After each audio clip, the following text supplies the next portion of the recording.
निधि और गुरजोत सिंह जी। जय जय राधा वल्लभ श्री हरिवंश महाराज। राधे राधे महाराज जी, आपके चरणों में कोटि कोटि प्रणाम। सत्संग अंतर प्रभ ढीठा, नाम प्रभु का लागा मीठा। महाराज जी, गुरुवाणी की इन पंक्ति का मतलब हमारी जिंदगी में आपके वचनों से मिला। आपके वचनों को सुनते ही उन पर अमल करने की कोशिश जारी है। जब से गुरु कृपा से जितना भी नाम जप शुरू हुआ है, उससे सिक्खी में प्रेम और अकाल पुरख वाहेगुरु में निश्चय और भी मजबूत हो गया है। वाहेगुरु जी जो पहले दूर थे अब पास लगने लगे हैं। हमारे धन भाग हैं कि हमें संत संग प्राप्त हुआ है। नाम वाणी से और प्रेम हो महाराज जी, आपके वचनों से ऐसी कृपा बनाए रखें।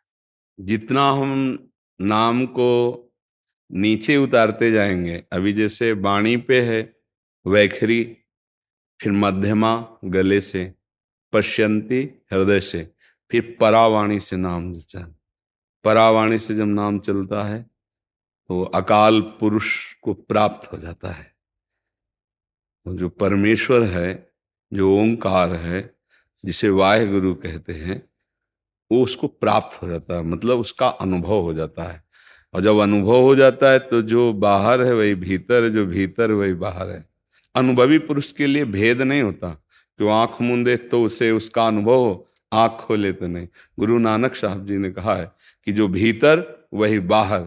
ये नाम के प्रताप से, गुरुमुख नाम के प्रताप से उपासक भीतर और बाहर एक ही परम तत्व का अनुभव करता है। जो निरंजन है, निर्विकार है, वो खुद का स्वरूप अनुभव कर लेता है। और जहां अनुभव हुआ तो बाहर जो चराचर जगत में स्त्री पुरुष जड़ चैतन्य ऊंच नीच दिखाई दे रहा था, वो मायाकृत था, वो खत्म हो गया। वो जिधर देखता है तो घट घट में उसे वही जो रमा है, उसे राम कहो, कृष्ण कहो, हरि कहो, वाहेगुरु कहो, वो एक ही तत्व है। अलग अलग भक्तों ने अपने प्यार में उन्हें पुकारा है। तो जिस भाव से जो पुकारता है, हमारे प्रभु का स्वभाव ऐसा है। ये यथा माम प्रपद्यन्ते तास तथैव भजाम्यहम्। यदि आप उनको साकार मान करके तो आपको साकार दर्शन देंगे, निराकार मान करके तो निराकार अनुभव कराएंगे, सर्वव्यापी तो सर्वव्यापी, हृदय विहारी तो हृदय विहारी। जैसे भाव से प्रभु को भजे, प्रभु वैसा ही अनुभव करा देते हैं। गुरु रूप से भजे गुरु रूप से, पुत्र रूप से भजे वो पुत्र रूप से, पिता रूप से भजे पिता रूप से, स्वामी रूप से भजे स्वामी रूप से, और सेवक रूप से भजे तो सेवक रूप से। हमारे भगवान का ऐसा, परमेश्वर का ऐसा प्रभाव है कि जैसे जैसे संतों ने भजा वैसे वैसे प्रभु ने अनुभव कराया। तो हम कोशिश करें कि जिह्वा से नाम निरंतर, फिर वो हमारे गले से चले, जिसे उपांशु कहते हैं, जिसे मध्यमा वाणी कहते हैं। फिर पश्यंती, पश्यंती में जब किया नहीं जाता, वो देख रहा है, हृदय में हो रहा है। और परावाणी में तो फिर स्फुरित होता है, रोम रोम रग रग सब नाममय हो जाता है। उसकी त्वचा में, उसके रोम रोम में नाम का प्रभाव जागृत हो जाता है। ऐसे महापुरुष का दर्शन, स्पर्श, संभाषण वो निश्चित भगवान में उसकी रति प्रदान कर देता है, नाम में रति प्रदान कर देता है। बस इसके लिए हम ये सावधान रहें कि हमें चाहे जितना गुस्सा दिलाया जाए, हम अपने भजन का प्रयोग किसी का अमंगल करने में ना कर दें। प्रयोग का ऐसे होता है, या आपने हमारा अपमान किया, बहुत गाली दी, बहुत कष्ट दिया कि हम सह नहीं पा रहे, और अंदर से मनाया कि तुम्हारा नाश होना चाहिए, दंड होना, तो आपके पास नाम चल रहा है।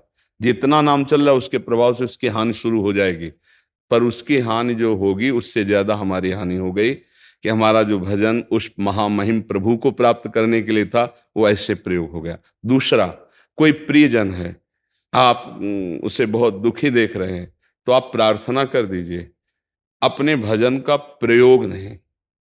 उसे वरदान कहते हैं, ना किसी को वरदान, ना किसी को शाप। हम अपने भजन का प्रभाव सर्व मंगल के लिए करते हैं।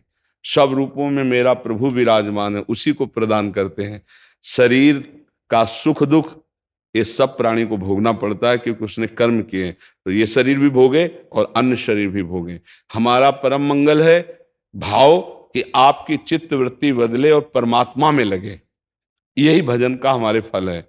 जैसे किसी को लगता है कि साधु समागम में हम जाएंगे तो हमारा रोग नष्ट हो जाएगा, हमारे कामनाएं की पूर्ति हो जाएगी, क्योंकि कल्पतरु और साधु महात्मा एक जैसे कहे गए हैं अगर भजन में है तो। जैसे हम कल्पतरु के नीचे जाएं और हम मांगे कि हमें अमुक वस्तु वो प्रदान कर देगा, लेकिन वो वस्तु जब स्वयं कल्पतरु नाशवान है तो उसकी दी हुई वस्तु कैसे अमर हो सकती है? वो कुछ क्षण रहेगी फिर नष्ट हो जाएगी। तो मिला क्या? हमें ऐसी वस्तु चाहिए जो कभी नष्ट ना हो, वो है परमेश्वर, वो है परमात्मानंद। अच्छा, अगर वस्तु के भोग से हमें शांति मिल जाती, तृप्ति मिल जाती तो भी है। जो वस्तु हम संत से या भगवंत से मांग रहे हैं वो वस्तु किसी के पास है पर वो भी अतृप्त है, इसका मतलब वो वस्तु हमें तृप्ति नहीं प्रदान करेगी। तृप्ति परमानंद प्रदान करेगी, और वो परमानंद भगवान नाम जप से आता है, भगवत स्मृति से आता है। एक तार नाम जप करे। देखो, जब हम श्री गुरुदेव अर्जुन देव जी का, पूज्य श्री तेग बहादुर जी का, इन बड़े बड़े महापुरुषों का चरित्र पढ़ा तो भीषण इनको यातना मिली, लेकिन कभी इन्होंने अपने तप बल का प्रयोग नहीं किया, भजन बल का प्रयोग करके दुष्टों का नाश नहीं किया। तेरा किया मीठा लागे, मतलब कितनी बड़ी बात कि उनमें इतना भजन बल है, गुरु हैं वो, कि वो चाहते थे विधर्मियों को अपने भजन से भस्म कर देते जो उनको पीड़ा पहुंचा रहे हैं, लेकिन पीड़ा सह ली, शरीर पूरा कर दिया पर किसी को कष्ट नहीं दिया। आज हम उनका गुणगान करते हैं, माथा उनके चरणों में रखते हैं कि ऐसी सामर्थ्य किंचन मात्र हम लोगों को भी मिले। जरा सी हमें कोई परेशानी होती तो हम भक्ति छोड़ देते हैं, और इन महापुरुषों की कितनी भीषण कष्ट दिया गया, लेकिन उन्होंने ना अपने धर्म को छोड़ा, ना भक्ति को छोड़ा, शरीर छोड़ दिया। तो आज हम उनका हृदय से आदर करते हैं, उनके बिके हुए दास हैं कि इन महापुरुषों का थोड़ा अंश भजन का, भगवत निष्ठा का, भगवत प्रेम का हमारे अंदर आ जाए। आप अपने गुरुजनों की महिमा को पढ़ के देखिए तो हमारी भक्ति ये नहीं सिखाती कि आप कष्ट में ऊब जाएं और सुख में फूल जाएं। नहीं, भक्ति का है सुख में गंभीर रहें, फूले ना, हर्षित ना हो, और सुख में जब दुख आवे तो शोकित ना हो, घबराए नहीं, टूटे नहीं, आप चलते रहिए, सुख दुख दोनों को सहकर तब परमेश्वर की प्राप्ति होती है। इसीलिए बड़े बड़े संत भजन बल का प्रयोग कभी अपने शरीर ठीक करने में, रोग ठीक करने में, या अपने दुश्मन को विनाश करने में नहीं लगाया। शरीर से जरूर चेष्टा कर दी धर्म रक्षा के लिए, लेकिन भजन का प्रयोग नहीं किया। ये परम चतुरता होती है, भजन का प्रयोग केवल परमेश्वर की प्रसन्नता के लिए, तब ये संसार समुद्र से वो मुक्त हो जाता है। नहीं तो आपको सच्ची कहते हैं, गुरु गोविंद सिंह आदि इन महापुरुषों में इतनी सामर्थ्य थी कि जैसे उनके बालक चुनवाए जा रहे हैं, भस्म कर दें उन विरोधियों को, लेकिन मतलब गजब की निष्ठा महापुरुषों में प्रकट हुई। उन्होंने सहा लेकिन धर्म नहीं त्यागा, भजन का प्रयोग नहीं किया। ये बात समझ लो। श्री गुरुदेव अर्जुन देव जी के चरित्र में, उसमें गीता प्रेस से प्रकाशित, उसमें पढ़ा था कि एक काबुल का फकीर प्रकट हुआ जब कष्ट दिया जा रहा था गुरु अर्जुन देव जी को। तो उन्होंने कहा कि गुरुदेव, मैं आपकी सामर्थ्य को जानता हूं, यदि आप अपने भजन का बल प्रयोग करें तो इन दुष्टों का विनाश हो जाए, आप क्यों नहीं कर रहे हैं? या तो मुझे आदेश कीजिए, मैं भस्म करूं। अव्यक्त महापुरुष प्रकट हुए थे, तो उनका नहीं। तब कहा था, तेरा किया मीठा लगे। नहीं, मेरा जो प्रभु है, स्वामी परमेश्वर है, वो जैसा विधान कर रहा है हमको बहुत अच्छा लग रहा है, हमको कोई बुरा नहीं। मतलब गजब की बात है कि पूरे शरीर में तपती हुई बालू डाली जाती है कि छाले फफोले पड़ जाते हैं, तपते हुए तवे पर बैठा ले जाते हैं, कितना कष्ट दिया जाता है, आह नहीं। ये भक्ति सिखाती है, ये भक्ति का बल है। पर ऐसी भक्ति कौन करना चाहता है? कोई बिरला कर। नहीं तो ये है कि हम भगवान का भजन करें, हमारी कामनाओं की पूर्ति हो जाए, दुख कभी मिले ना। एक स्थिति आएगी ऐसा कि आपकी सारी कामनाएं पूर्ण हो जाएंगी, दुख नहीं मिलेगा, परम सुख मिलेगा, पर उसके लिए इंतजार करो। एक किसान फसल बोता है, इंतजार करता है। आप नाम जप करें, इंतजार करो, आपके दुखों का नाश होगा। पर हम धैर्य न छोड़ें। कोई ऐसी विपत्ति आ जाए तो हम अपने नाम को न छोड़ दें कि नाम ने विपत्ति तो दूर नहीं की और मैं खूब नाम जप कर रहा हूं। अगर इन बातों से पुष्ट रहे तो धीरे धीरे नाम वैखरी से उपांश में, उपांश से मानसिक में, मानसिक से परावाणी में, परावाणी में अजपा जाप होता है। वो जपता नहीं है, स्वाभाविक निकलता रहता है। और जब स्वाभाविक स्थिति आ जाती तब वो महागुरु हो जाता है, तब वो परम परमेश्वर को प्राप्त कर लेता है। तब इस शरीर में रहते हुए भी उस शरीर से परे होता है, शरीर का कोई राग नहीं रहता है। पर इतनी स्थिति पहुंचने तक धैर्य पूर्वक चलता रहे। बड़े कृपा पात्र हो वाहेगुरु के कि आप नाम में लग गए, नहीं तो हम सुनते जरूर हैं लेकिन उसको अपने जीवन में नहीं उतारते। जो जीवन में उतारते हैं उनका जीवन सफल हो गया। देखो मृत्यु तो आनी है, किस दिन आनी किस क्षण आनी पता नहीं, पर कमा के जाओ ना, गंवा के क्यों जाओ। अपनी श्वासें विषयों में गंवा रहे, एक बार भी भगवान नाम नहीं ले रहे तो जीवन को आपने खो दिया। और नाम जपते हुए कष्ट सहते हुए चल रहे तो आप महाधनी हो जाओगे। अंतिम फाइनल देखा जाता है।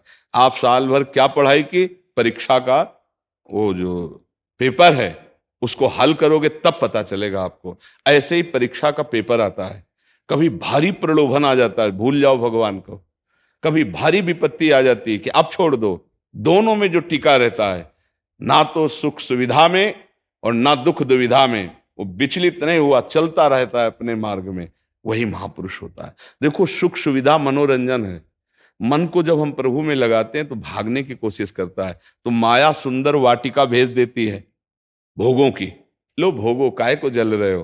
अगर उपासक चतुर नहीं हुआ तो समझता है हमें भजन का फल मिला है, हम इसका भोग करें, बस फंस गया।